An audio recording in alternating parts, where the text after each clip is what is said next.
In Part 1, we entered the haunting world of the Gilgo Beach mystery. We uncovered the hidden graves buried beneath the dunes, heard the echoes of families still searching for truth, and watched investigators confront a puzzle shrouded in secrecy. The shoreline had revealed its secrets, but not its answers. What was discovered only deepened the sense of unease, raising questions that still linger in the shadows. Now, in Part 2, the mystery grows darker. Suspects emerge from obscurity, whispers of corruption and cover-ups blur the line between truth and deception, and every lead seems to branch into more uncertainty. What began as a chilling discovery now feels like a labyrinth, pulling us further into the unknown. This is not just about who committed these crimes, but about the deeper shadows that have kept the truth buried for more than a decade. The answers may be closer than ever, but so are the questions. In 1996, the partial remains of a woman nicknamed Peaches for a tattoo on her torso were discovered. Years later, additional remains connected to her were found near Gilgo. The child remains found in 2011 are believed to be Peach's daughter. But who were they? How did they die? And why has no one come forward to claim them?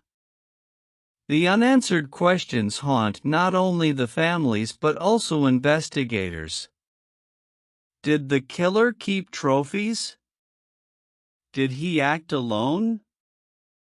Were there accomplices who helped cover his crimes?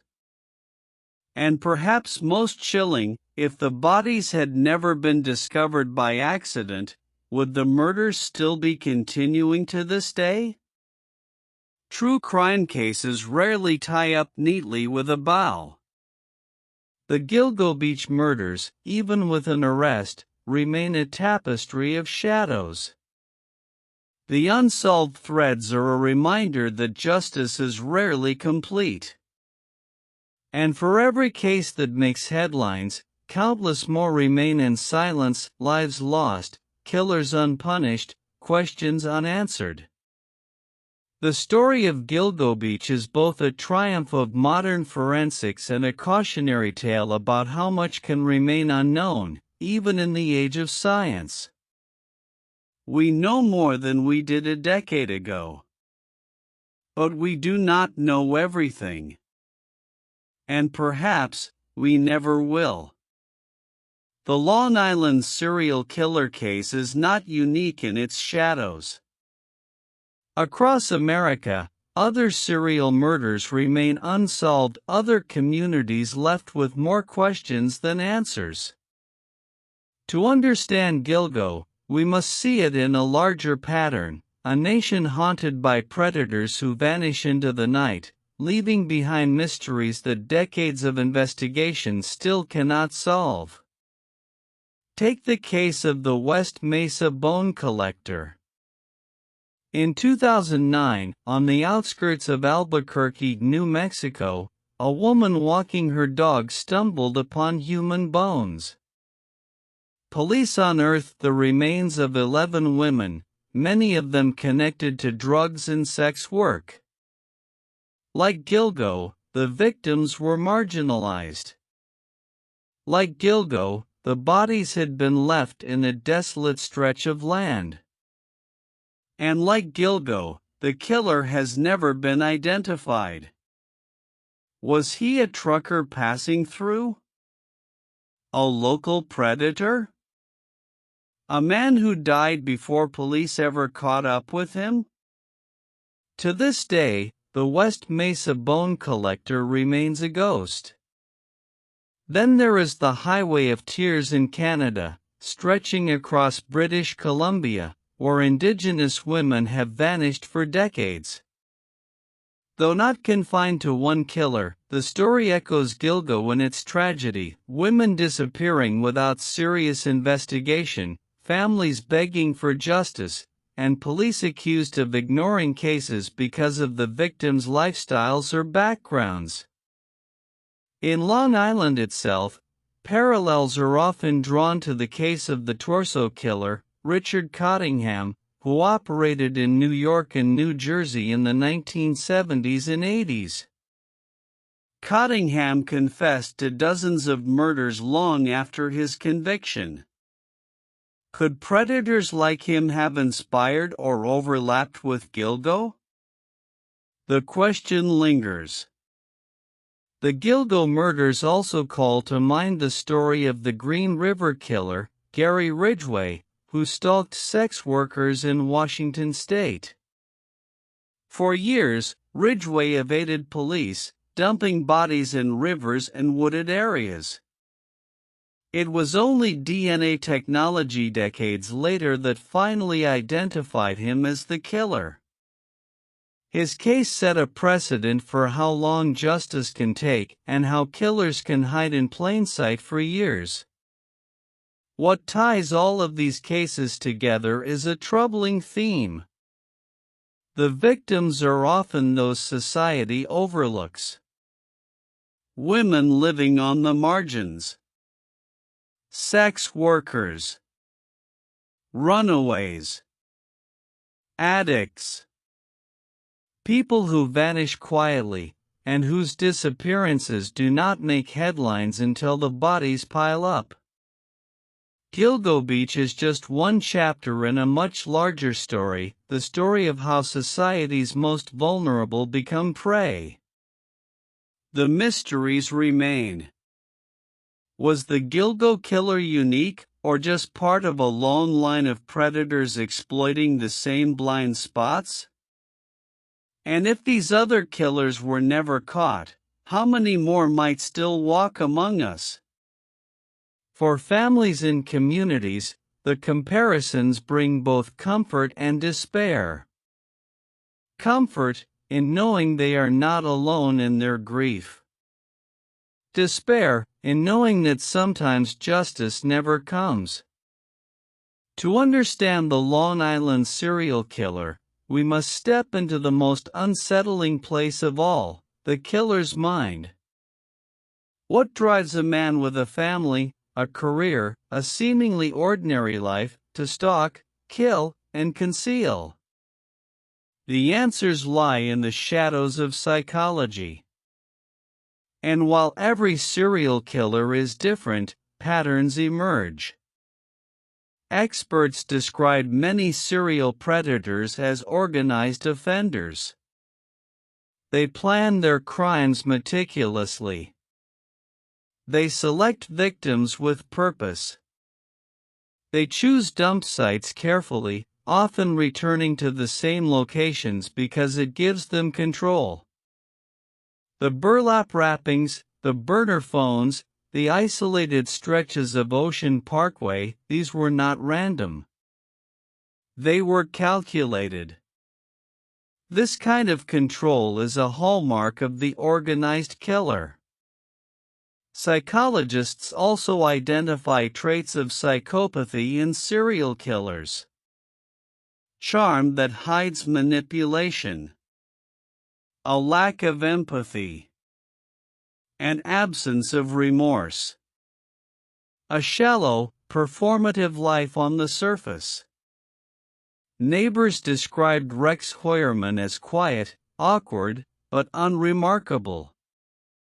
Yet behind closed doors, prosecutors allege he led a double life, scouring the internet for violent pornography, obsessively revisiting stories about the Gilgo case, and meticulously hiding his crimes.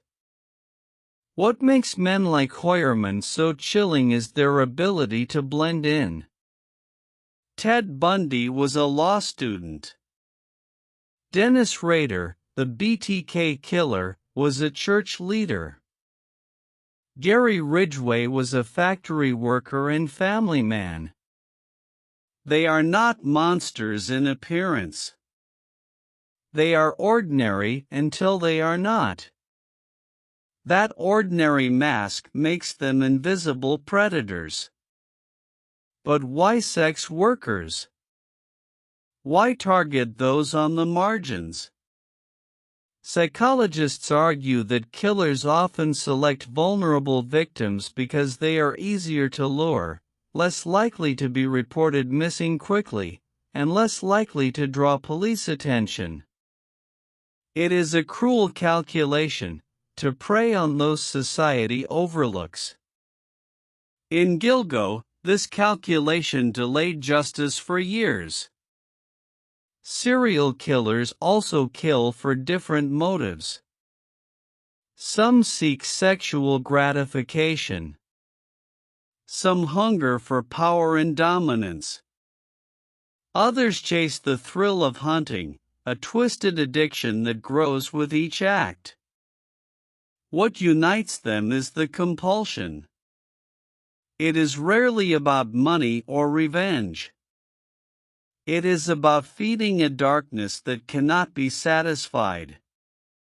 Forensic psychologists warn that predators like Hoyerman do not simply stop on their own. The compulsion builds until something interrupts an arrest, a death, or, as in Gilgo, a mistake that finally cracks their carefully built mask. That is why so many remain undetected for years, even decades. Until the science, or their arrogance, catches up with them. Studying the psychology of serial killers is not about excusing them. It is about understanding them enough to stop the next one. Because history shows us, as long as society has shadows, someone will be there to hunt within them. Not every encounter with a predator ends in death. Some women survive by luck, by instinct, or by sheer will. Their voices are rare in stories like Gilgo, but when they speak, they reveal what it feels like to look into the eyes of a killer and live to tell the tale. Survivor stories give investigators critical insights. They show patterns of behavior, methods of luring, ways killers control their victims. And most importantly, they remind us that behind the term sex worker, escort, or victim, there are human beings, women who fight for their lives. In the case of the Long Island serial killer, some women came forward years before Rex Hoyerman's arrest, claiming to have had unsettling encounters with him. One described a man who seemed polite at first but grew controlling, insistent, and frightening once she resisted his demands. Another recalled him trying to isolate her, steering her toward desolate areas. Though these accounts were not confirmed in court, they echoed the profiles of organized predators, men who test boundaries, escalate control, and strike when they believe they can act without consequence. Other serial killer cases provide chilling examples of survival. Ted Bundy was once fought off by women who later testified against him. The BTK killer, Dennis Rader, was nearly caught when one of his intended victims escaped and reported his behavior. Even in the case of Gary Ridgway, the Green River Killer, several women survived encounters with him, describing how he tried to strangle them but was interrupted. Their voices gave investigators the blueprint of a predator's mind. Survivors often carry invisible scars. Many wrestle with shame, fear of disbelief, and trauma that lasts decades. Some are reluctant to come forward, fearing they will be judged because of their profession or lifestyle. But their testimony is priceless. In the silence of murder cases, their voices are rare flashes of light. Law enforcement has learned to pay closer attention to survivors. A woman who escapes today may be the key to stopping a predator tomorrow. And for families of victims, the survivors remind them of what might have been a life saved, a story continued, a loved one still present. The Long Island serial killer case will always be defined by tragedy. But the survivors' stories, whispered through fear and courage, ensure that not all encounters ended in silence. They prove one truth: even in the darkest moments, some lives break free from the grip of death. From the moment the first bodies were discovered along Gilgo Beach in 2010, the media swarmed. Newspapers splashed the headlines. Television cameras rolled. Talk shows speculated. And soon, the Gilgo murders weren't just a Long Island story, they were a national obsession. The media plays a double role in true crime. On one hand, coverage brings awareness, pressure, and attention. Families of victims, desperate to be heard, relied on reporters to keep the case alive. Without media exposure, the Gilgo murders might have faded into obscurity. On the other hand, the media can sensationalize. Tabloids reduced the women to prostitutes found on the beach, overlooking their humanity, their children, their families. Stories of their struggles were often pushed aside for lurid speculation about the killer's methods. Television networks turned the case into spectacle. Cable shows ran crime scene reenactments. Talk shows debated whether the killer was a cop, a politician, or even connected to organized crime. Meanwhile, true crime podcasts dissected every rumor. Some were thoughtful, others reckless, repeating unverified theories that clouded the investigation. For the families, media attention was both a blessing and a curse. It gave them a platform to demand justice. Mothers and sisters appeared on talk shows, begging for answers. Their voices reached millions. But it also meant reliving trauma over and over again, watching their loved ones' names dragged across headlines, their lives reduced to labels like escort or Craigslist prostitute. The Gilgo case also highlighted the rise of digital media in true crime. Online forums buzzed with theories. Reddit threads tracked every police update. Amateur sleuths combed satellite images and maps, convinced they could solve the mystery from their laptops. Some discoveries even proved useful, keeping public attention on overlooked details. Others spread conspiracy theories that wasted time and caused further pain to the families. In the end, the media became part of the story. Documentaries premiered while the case was still unfolding. Journalists camped outside the home of Rex Hoyerman after his arrest, broadcasting every detail of his life, from his basement stash to his Google searches. The line between reporting and entertainment blurred, leaving the public with a story that was as much media creation as it was criminal investigation. The role of media in Gilgo reminds us of a powerful truth: crime is not just about evidence, killers, or victims. It is about narrative. And whoever controls the narrative controls how history remembers both the victims and the monster who hunted them. Every great mystery carries not just the shadow of the killer, but the shadow of those sworn to stop him. In the Gilgo Beach murders, suspicion has long fallen not only on the predator, but on the very institutions tasked with protecting the community. Did police incompetence, corruption, or even cover-ups allow the killer to operate for so long? From the start, the investigation was plagued with problems. Leads were missed. Witness statements were dismissed.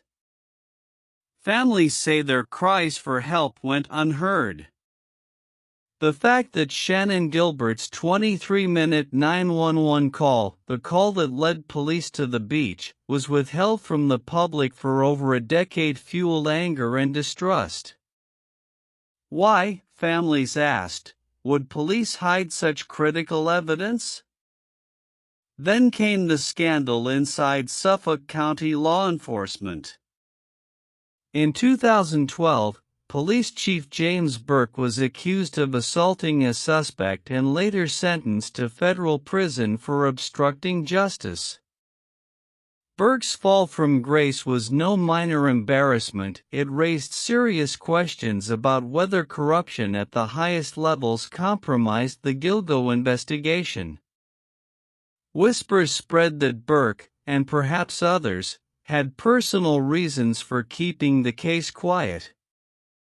Some speculated about ties to sex workers, about secrets best left buried. Though never proven, the rumors fueled mistrust. Even after Burke's removal, the investigation limped forward. Jurisdictional battles between Suffolk County Police, the state police, and the FBI created delays. Each agency guarded its turf, and cooperation broke down. While police argued, the killer remained free. For the families, these failures felt like betrayal. They accused law enforcement of ignoring the case because the victims were sex workers. They pointed to delays, excuses, and shifting narratives. One mother said bluntly, "If these were bankers' daughters, the killer would have been caught years ago." Corruption may never be proven. Incompetence, however, is undeniable. The Gilgo case became a study in how mistrust of institutions can deepen a mystery, and how failure to act quickly can turn a local crime into a national scandal. Ultimately, it took new leadership and the advancement of forensic science to bring the case back to life.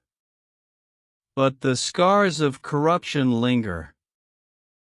For many, the Gilgo murders will always be a story not just of a killer, but of a system that failed to stop him sooner. The Gilgo Beach murders were not just a crime story. They became a cultural event reshaping how America talks about sex work, policing, and the hidden dangers lurking beneath suburban life. At the heart of the case lies a difficult truth: the victims were sex workers. For decades, sex work has existed in the shadows, criminalized and stigmatized. Society often turned away, dismissing violence against sex workers as inevitable, as if their lives mattered less. The Gilgo murders forced the nation to confront this prejudice. These women were not just statistics. They were mothers, sisters, daughters. They were human. The case also ignited debate over policing. When the remains were first discovered, critics argued that law enforcement had been slow to respond because of who the victims were. The scandal with former Police Chief James Burke only deepened suspicions. For many, Gilgo became a symbol of institutional neglect, a case study in how corruption and indifference can let killers thrive. But the cultural impact reached even deeper. Long Island was seen as a haven of middle-class comfort, manicured lawns, quiet cul-de-sacs, safe neighborhoods. the arrest of Rex Heuermann shattered that illusion.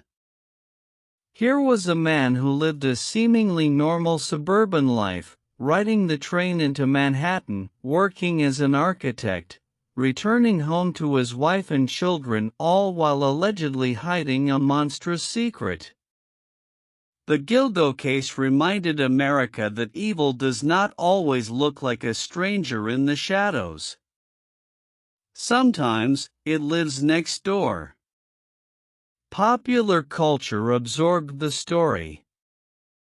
Podcasts dissected the details. Documentaries reached global audiences. Gilgo entered the same cultural lexicon as cases like the Zodiac Killer, Ted Bundy, and the Green River Killer. It became not just a local horror, but part of America's true crime mythology. And then there was the digital culture. Unlike older serial killer cases, Gilgo unfolded in the era of the Internet. Online forums and social media transformed ordinary people into investigators, amplifying both facts and rumors. The crowdsourcing of crime stories has now become a permanent feature of modern culture, a blend of fascination, fear, and obsession that blurs the line between justice and entertainment. In the end, the cultural impact of the Gilgo Beach murders is this. They forced us to see the unseen, to confront the lies we too easily dismiss, to realize that safety is fragile, and that predators can wear the mask of normality. And in doing so, the case became not just a story of murder, but a mirror held up to American society. The Gilgo Beach murders shocked America. But they are part of a much larger story, a grim history of serial killings that spans continents and centuries. To truly understand Gilgo, we must place it beside the world's most infamous cases, from Victorian London to modern-day South America. Consider Jack the Ripper in 1888. In the foggy streets of Whitechapel, London, an unidentified killer targeted women working the streets. Much like Gilgo, the Ripper's victims were marginalized, their lives dismissed by polite society.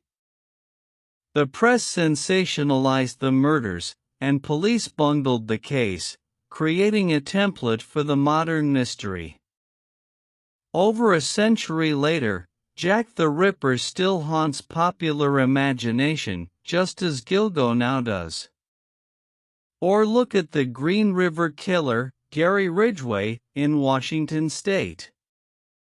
For 2 decades, Ridgway preyed on sex workers, dumping their bodies near highways and rivers. Authorities overlooked his crimes for years, often because his victims were women society ignored. The parallels to Gilgo are chilling: marginalized victims, investigative delays, and a predator hiding in plain sight. Across the world, similar stories emerge. In Colombia, Luis Garavito, one of history's most prolific serial killers, preyed on street children. In Russia, Andrei Chikatilo targeted women and children during the collapse of the Soviet Union. Each case reveals the same truth: predators thrive in shadows where society fails to protect the vulnerable. But the Gilgo case also shows how the world has changed. Unlike Jack the Ripper's London or Chikatilo's Soviet Union, Gilgo unfolded in the age of DNA analysis, digital records, and the Internet. And yet, it still took more than a decade to make an arrest. Technology advances, but human failure, corruption, and bias continue to allow killers to slip through the cracks.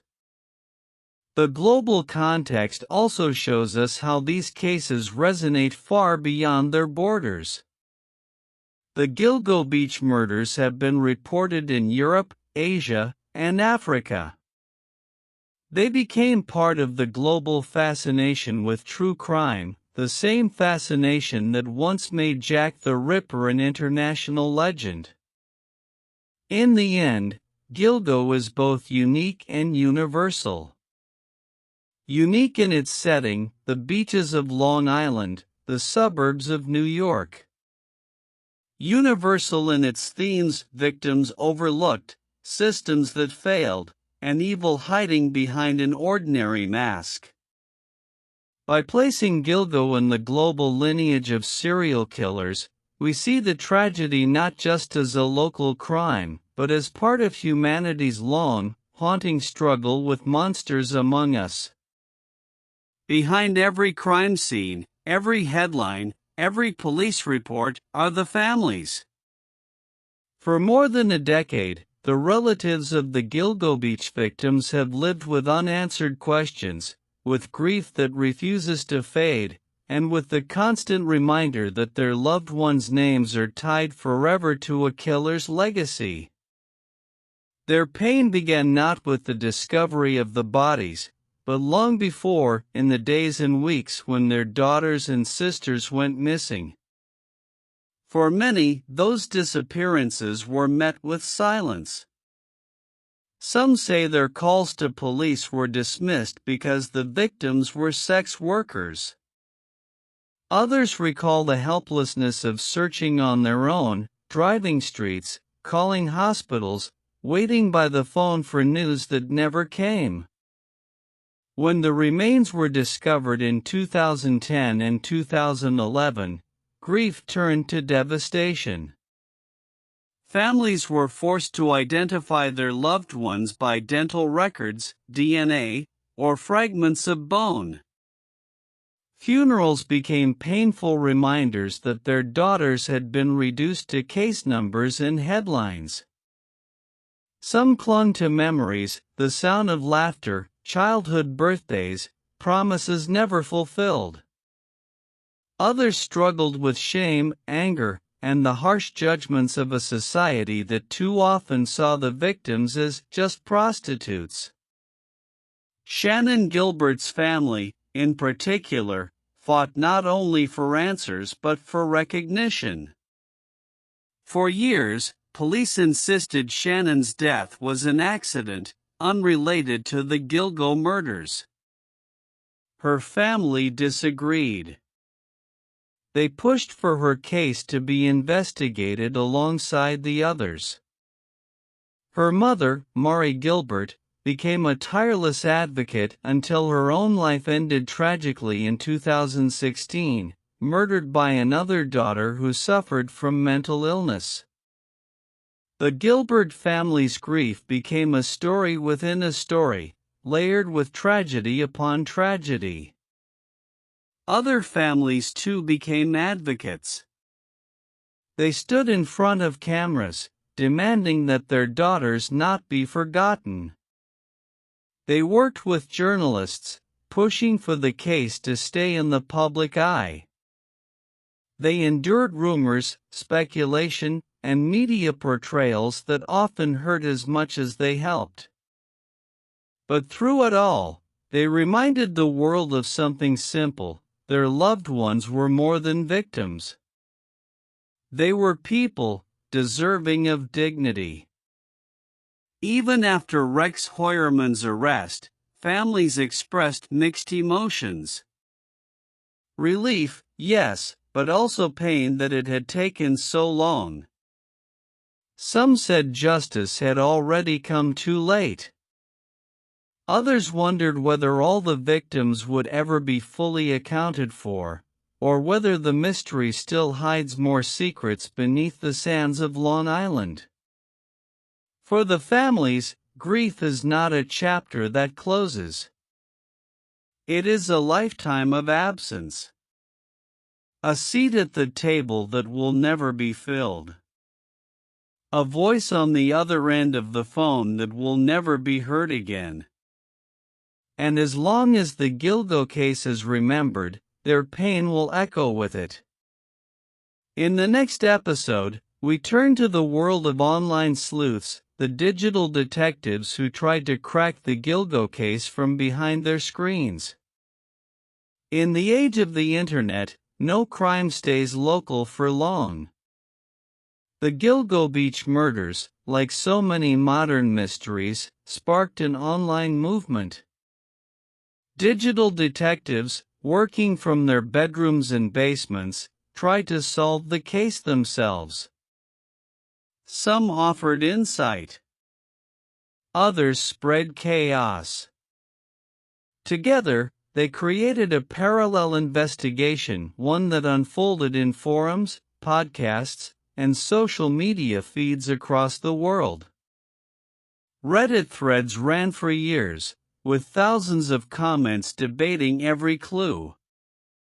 Users dissected maps of Gilgo Beach, tracing possible routes the killer might have taken.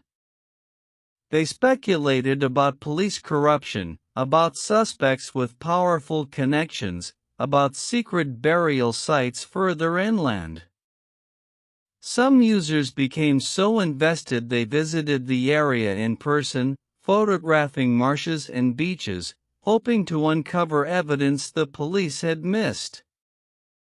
Facebook groups and blogs popped up, each dedicated to the mystery. Some were respectful platforms for families and advocates to share information. Others turned toxic, fueling wild theories and personal attacks. Accusations flew, sometimes naming innocent people as possible killers, creating lasting damage to reputations.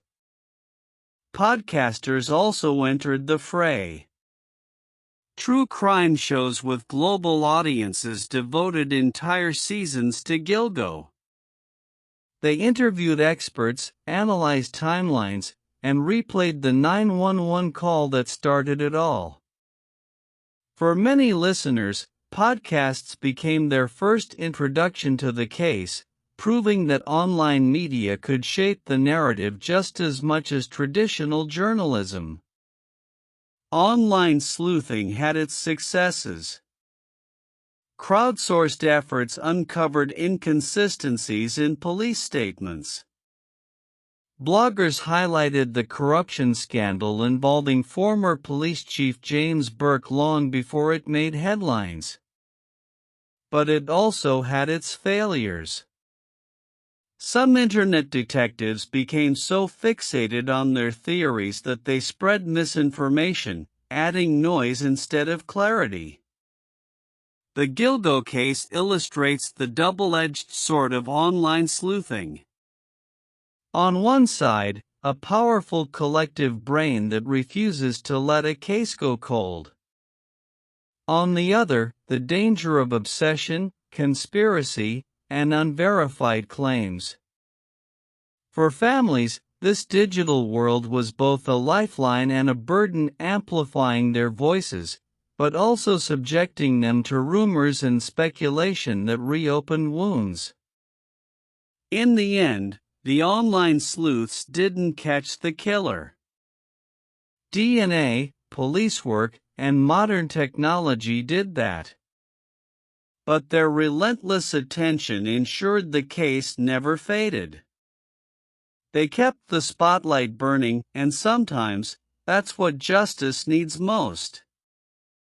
In the Gilgo Beach murders, technology was both a weapon for the killer and a lifeline for investigators.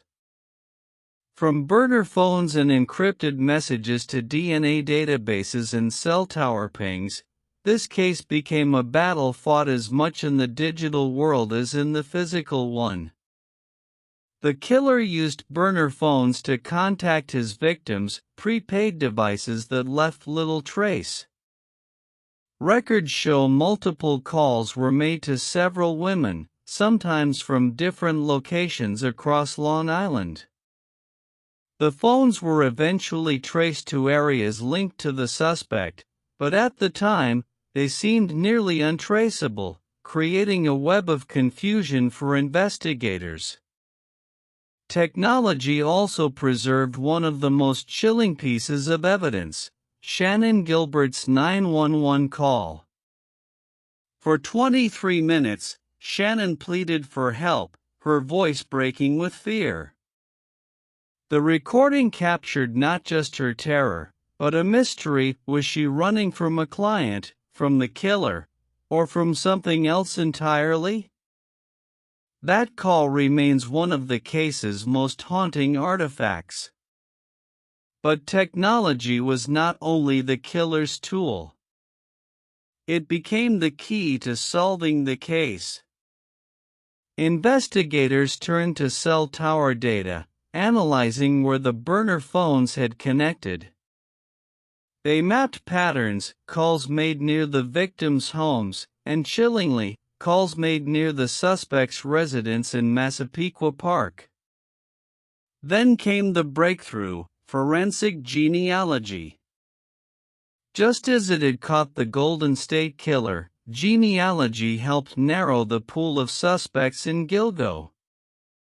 A DNA sample recovered from a pizza crust thrown away by Rex Hoyerman matched evidence found on one of the victims.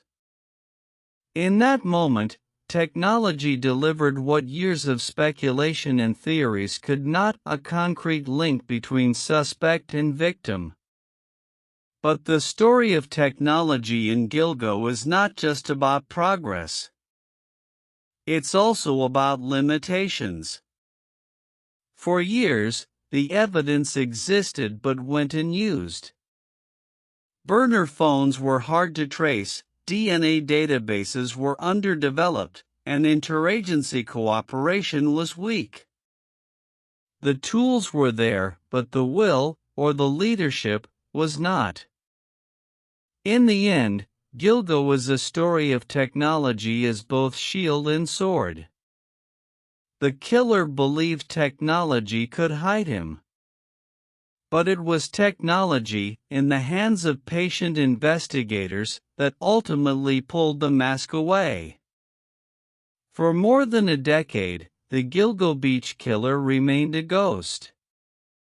Then, on an ordinary summer day in July 2023, the ghost was unmasked, not on the beach, not in the dead of night, but in the heart of Manhattan. Rex Hoyerman was a man few suspected. A 59-year-old architect living in Massapequa Park, he commuted daily to Midtown, where he ran his firm just blocks from the Empire State Building. To neighbors, he was quiet, reserved.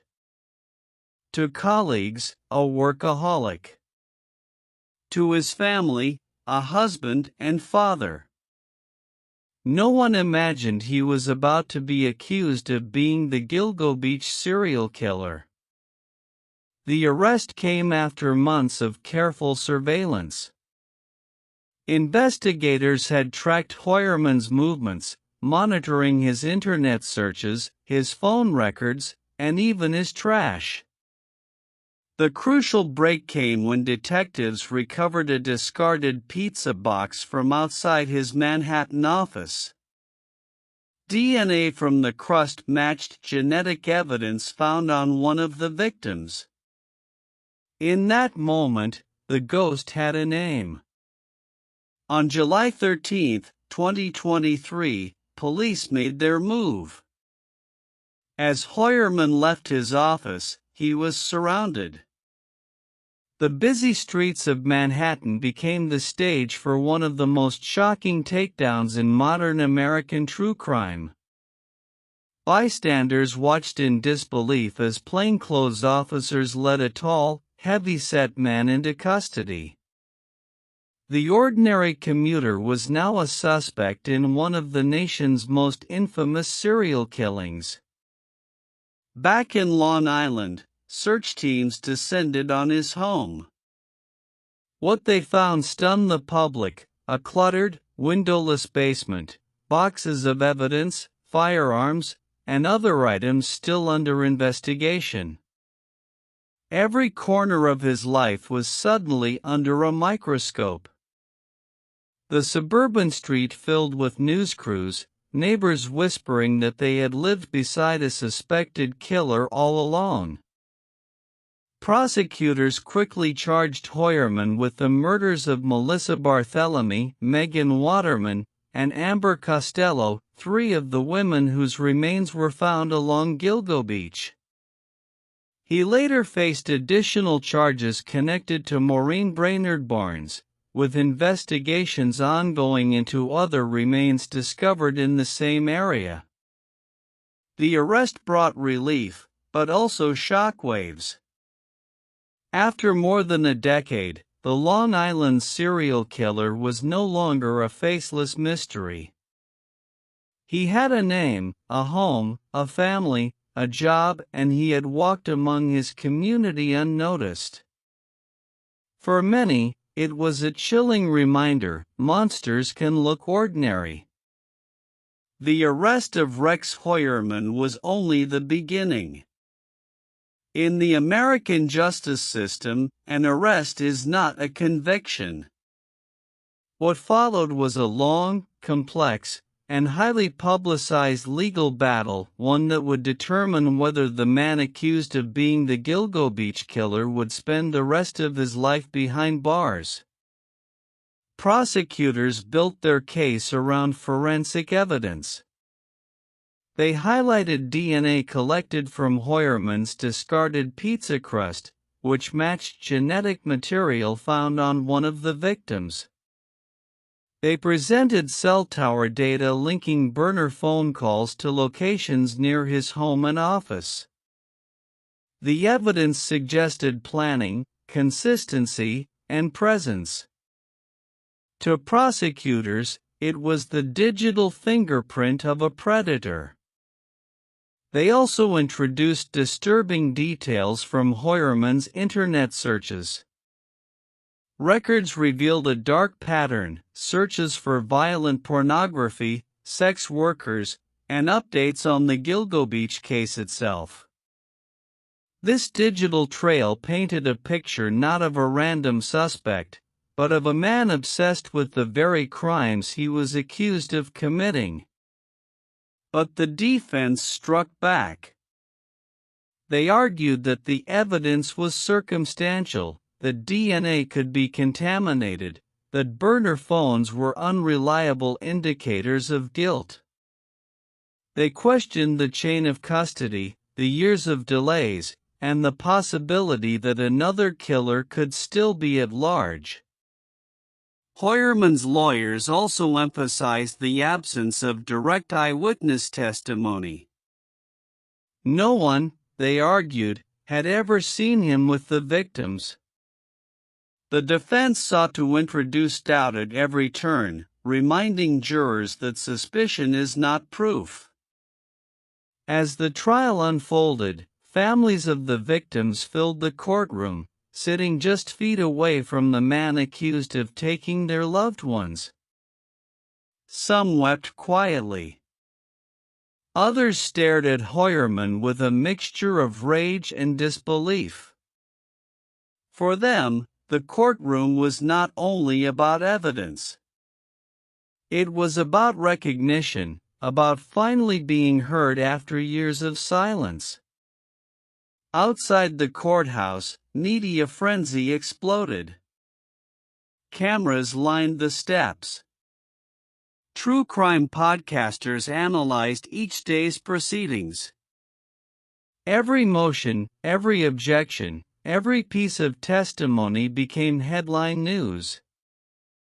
The trial wasn't just a legal battle. It was a spectacle. In the end, the trial of Rex Hoyerman was about more than guilt or innocence. It was about trust in evidence, in institutions, in the very idea that justice could finally emerge from more than a decade of darkness. The arrest of Rex Hoyerman shook Long Island to its core. For more than a decade, the Gilgo Beach murders had haunted the community like a ghost story whispered on summer nights.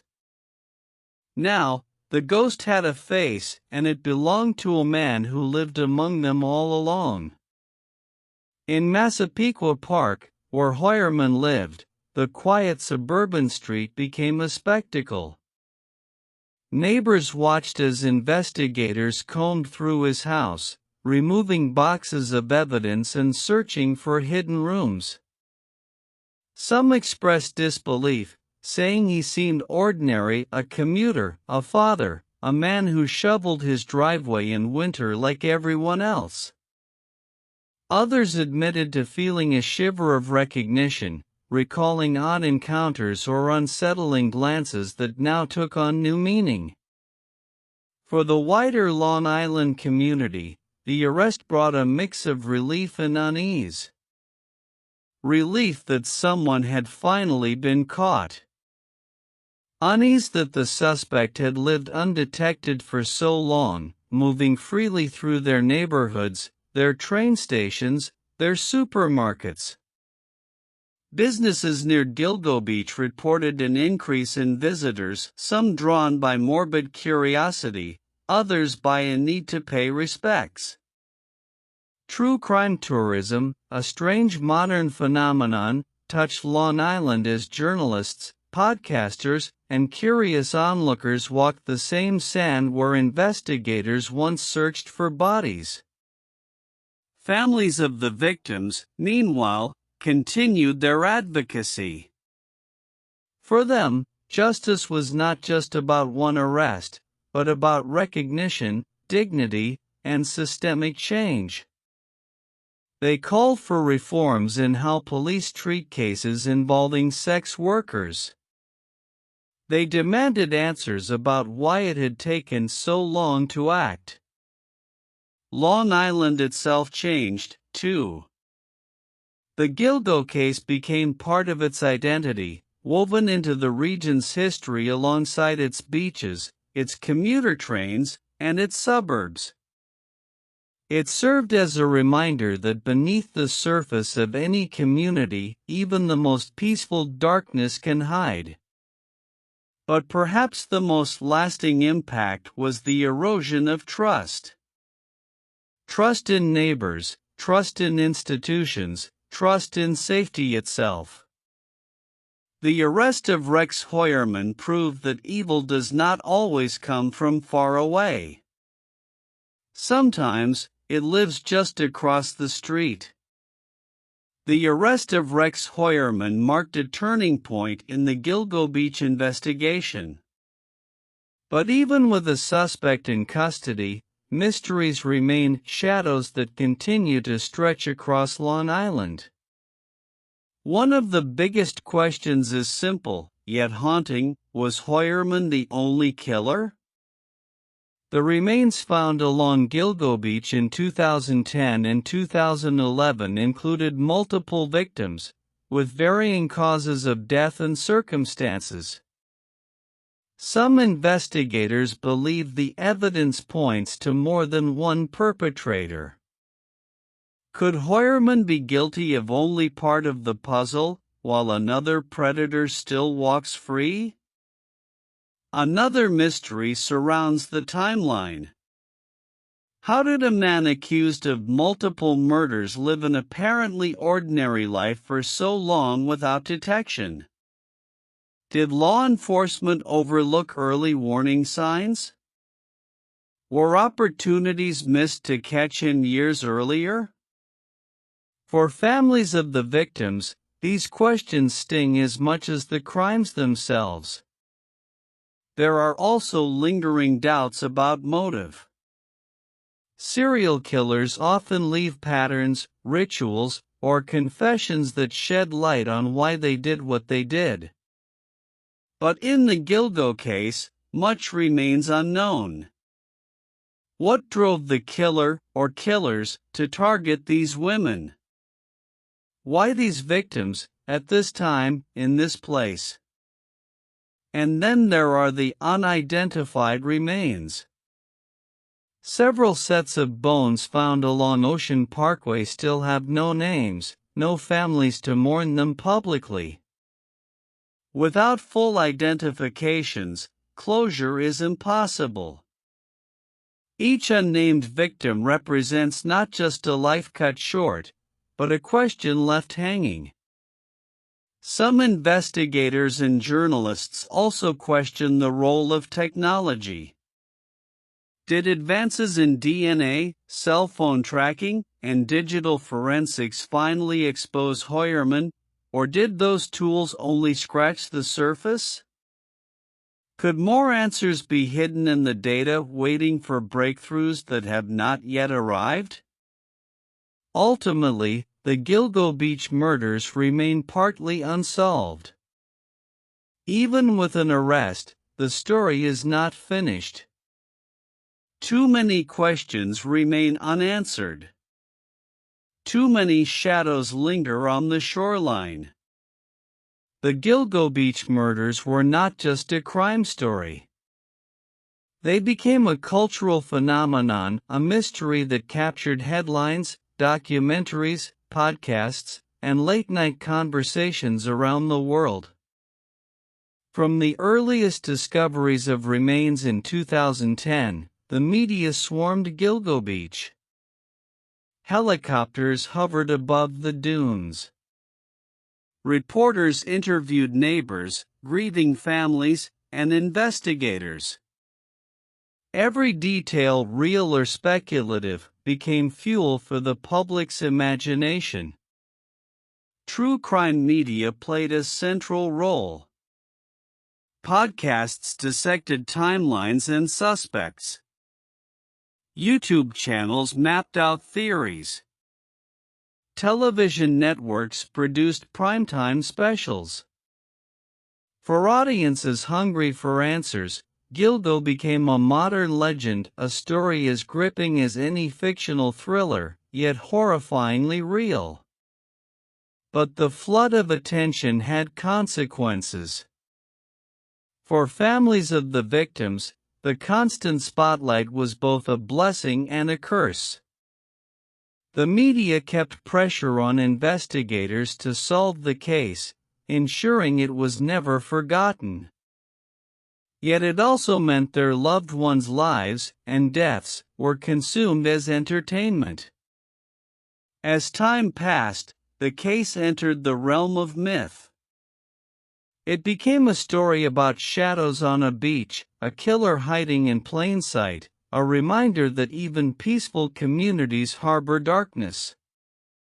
Writers compared it to Jack the Ripper, to the Zodiac Killer, to every great unsolved mystery of the modern age. And when Rex Hoyerman was arrested, the story only grew. Cameras broadcast every detail of his life, his house, his family, his office in Midtown Manhattan. The world devoured his image, searching for clues in the face of an ordinary man accused of monstrous crimes. The Gilgo Beach case now lives in two forms, as a criminal investigation still unfolding in courtrooms, and as a legend retold in headlines, documentaries, and whispered conversations. It is both fact and folklore, crime and cautionary tale, truth and myth. To understand the Gilgo Beach murders, investigators and psychologists have looked beyond the evidence, beyond the crime scenes, into the mind of the predator. Criminal profilers have long studied serial killers. They ask the same questions. What drives a person to kill repeatedly? Why choose certain victims? What patterns reveal the workings of a twisted mind? In the case of Gilgo, the victims were primarily sex workers. Experts suggest this choice reflects control and vulnerability. Sex workers are often targeted because predators believe their disappearances will not trigger swift investigations. Forensic psychologists call this a high-risk victim group, people society too often overlooks, making them ideal targets for a calculated predator. Psychologists also look at the killer's double life. If Rex Hoyerman is indeed guilty, he lived as both architect and predator, professional by day, hunter by night. This duality is common among serial killers. Outwardly normal, inwardly consumed by fantasies of domination, control, and violence. Then there are the rituals. Killers often follow patterns not because they need to, but because they want to. Repetition gives them a sense of control. The Gilgo case shows signs of careful planning, burner phones, specific dump sites, calculated risk. These are not random acts, but the work of a mind driven by compulsion. Profilers argue that predators like the Gilgo killer are often fueled by fantasy. The crimes are rehearsed in their minds long before they are carried out. The act itself becomes a way to bring fantasy into reality and to relive it, over and over, through memory. But perhaps the most chilling insight is this. Predators like the Gilgo killer can blend seamlessly into ordinary life. They can be fathers, husbands, co-workers, neighbors. The monster is hidden behind the mask of normalcy, revealing itself only in moments of private darkness. The psychology of the predator is not only about the killer's mind. It is also about societies. Why do communities fail to notice? Why do institutions overlook warning signs? And why are some lives deemed less worthy of protection until tragedy forces us to pay attention? In true crime stories, the spotlight often falls on the killer. But the heart of the Gilgo Beach case lies with the victims, women whose lives were more than the tragedies that ended them. Melissa Barthelemy was 24 years old. She loved fashion, makeup, and dreamed of one day owning her own salon. To friends, she was bubbly and ambitious. To family, she was a daughter and a sister whose sudden disappearance in 2009 shattered their world. Her phone calls, tauntingly used by the killer to harass her family, made her story one of the most chilling in the Gilgo case. Maureen Brainerd Barnes was 25. She was a mother, struggling to support her children. She had ambitions beyond the life she was living, but circumstances pulled her toward risky choices. She disappeared in 2007, years before the remains were discovered. Her family fought tirelessly to keep her memory alive, reminding the world that she was not just a statistic, she was a mother who mattered. Megan Waterman was only 22. She came from Maine, a young woman still figuring out her place in the world. She had a daughter, just a baby when Megan vanished. Today, that child is growing up without her mother, a cruel absence that lingers long after the case headlines fade. Amber Lynn Costello was 27. She was a free spirit, loved for her humor and energy. She struggled with addiction, like many victims of exploitation, but she was loved deeply by her family. Amber's story reminds us that behind every victim label is a real person, one with laughter, struggles, and hope. And beyond the so-called Gilgo Four, there are others. Unidentified remains found along Ocean Parkway represent lives cut short, stories never fully told. For them, justice is still incomplete. Their names remain unknown,